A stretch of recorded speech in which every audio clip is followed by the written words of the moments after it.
तो दोस्तों वहाँ से शुरू करते हैं हम जहाँ पर हमने ये कारवां ख़त्म किया था लास्ट वीडियो में। तो बात करते हैं नेपोलियन की। नेपोलियन पे हमने जो लास्ट वीडियो को छोड़ा था, लेकिन ये नेपोलियन की जो एंट्री है ना, बड़ी ज़बरदस्त एंट्री थी। मतलब ये सुनने वाली बात है।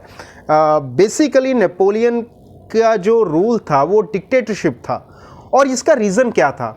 अब रीज़न बड़ा एक सिंपल सा है। जैसे आपने अब आपको ना लास्ट चैप्टर जो है दी फ्रेंच रेवोल्यूशन, वहाँ से कुछ चीज़ें लेनी पड़ेंगी इस चैप्टर को समझने के लिए। तो ये रीज़न क्या था? देखिए, जैकोबिन क्लब का लीडर था मैक्सिमिलियन रॉबिस्पियर, ठीक है। तो उसका जो था वो बहुत ज़्यादा खूंखार हो गया था और उसके बाद उसे एग्जीक्यूट कर दिया गया था। ग्लूटाइन जो मेथड था तो उससे उसको एग्जीक्यूट कर दिया गया। तो उसके बाद जो पॉलिटिकल सिस्टम था ना, जितना भी फ्रांस का, वो सारा डावाडोल, मतलब एक इनबैलेंस किस्म का हो चुका था।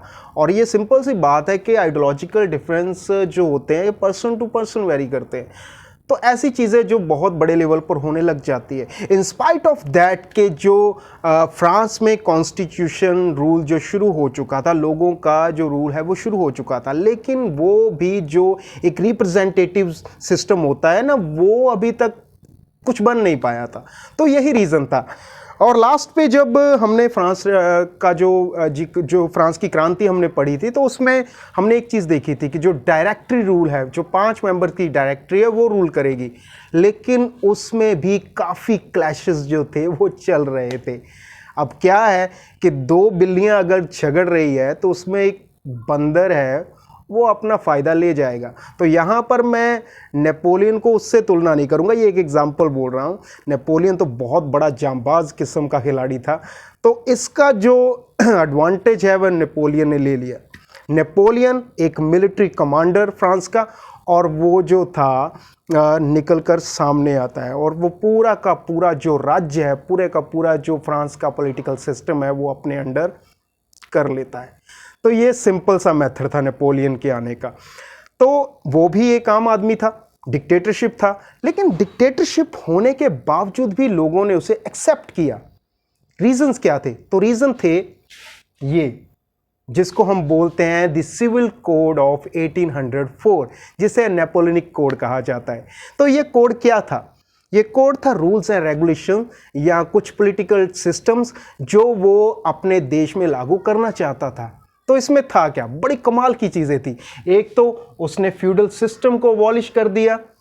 दूसरा उसने जो था टैरिफ बैरियर्स या वेट एंड मेजरमेंट वो इक्वल कर दिए, टैरिफ बैरियर्स को ख़त्म कर दिया। वेट एंड मेजरमेंट जो अपने कंट्री में वो इक्वल कर दिया, करेंसी इक्वल कर दी। तो तीसरी जो चीज़ थी वो सबसे इंपॉर्टेंट चीज़ है कि लोगों को राइट टू प्रॉपर्टी दे दी। और एक जो चीज़ थी वो वैसे ही बरकरार रही, वो थी इक्वालिटी बिफोर द लॉ, के लोग जो हैं वो इक्वल ही रहेंगे कानून के सामने। तो ये तो बड़ी खुशखबरी की बात थी। लोग खुश कि चाहे डिक्टेटरशिप हो या कुछ भी रूल हो, तो हमारे लिए ये सेटिस्फाइड है। लेकिन लोगों ने आखिरकार नकारना शुरू कर दिया नेपोलियन को। उसका रीज़न क्या था? नेपोलियन अपनी टेरिटरीज बढ़ाना चाह रहा था। वो चाहता था कि फ्रांस के जितने भी नेबरिंग कंट्रीज़ हैं, नेबरिंग रूलर्स हैं, उनको हराकर वो सारा का सारा जो रीजन है वो अपने अंडर कर ले। इसमें स्विट्ज़रलैंड है या बेल्जियम है, तो ये नेपोलियन ने कैप्चर कर लिए थे। और लोगों को इस बात का डर था कि हमारा जो एरिया है वो कैप्चर भी हो रहा है और ज़बरदस्ती जो मिलिट्री रिक्रूटमेंट है वो भी नेपोलियन के द्वारा की जा रही है। तो लोगों ने नेपोलियन को भी आखिरकार नकार दिया।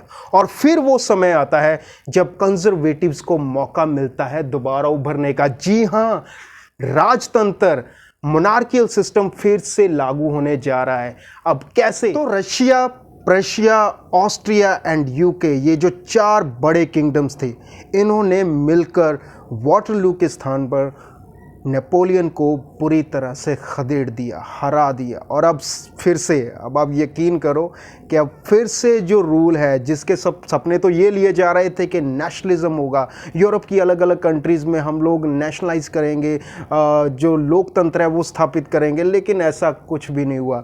अब फिर से जो रूल है वो मोनार्कियल होने जा रहा है, कंजर्वेटिव रूल दोबारा शुरू होने जा रहा है। कैसे? क्योंकि वाटरलू की लड़ाई में नेपोलियन हार जाता है और जो मोनार्की सिस्टम है उसको ये चारों किंगडम्स मिलकर फिर से इस्टेब्लिश कर देते हैं फ्रांस में। तो फ्रांस में आपको पता ही है, जो हमने 9th में पढ़ा था कि सबसे पहले था किंग लुई 16 जिसको हरा दिया था, जिसको एग्जीक्यूट कर दिया गया था और मोनार्की सिस्टम ख़त्म हो चुका था। लेकिन अब फिर से वही डायनेस्टी, जी हाँ, बर्बन डायनेस्टी, जिसमें किंग लुई 16 था, अब उसी डायनेस्टी का एक राजा फिर से आ जाता है जिसका नाम होता है किंग लुई फिलिप। तो ऐसे जो है कंजर्वेटिव रिज़ाइम फिर से शुरू हो जाता है और यहाँ पर हमारी वीडियो भी ख़त्म होती है। और अगली वीडियो में देखेंगे कि कोशिश जो लगातार जारी है कि कैसे दूसरी कंट्रीज़ में नेशनलिज्म पैदा किया जाए, एक साथ नेशन बनाए जाएं, और दूसरी तरफ फिर से राजतंत्र स्थापित हो चुका है। अब ये जद्दोजहद हम नेक्स्ट वीडियो में देखेंगे। तो अब तक के लिए इतना ही काफ़ी है। तो दोस्तों चलते हैं, इजाज़त लेते हैं, और जाते जाते फिर से वही दरख्वास्त कि अगर आपको हमारी वीडियो अच्छी लगी है, हमारा मेथड अच्छा लग रहा है, तो कृपया वीडियो को लाइक कीजिए और शेयर करना मत भूलिए। Thank you so much. God bless you.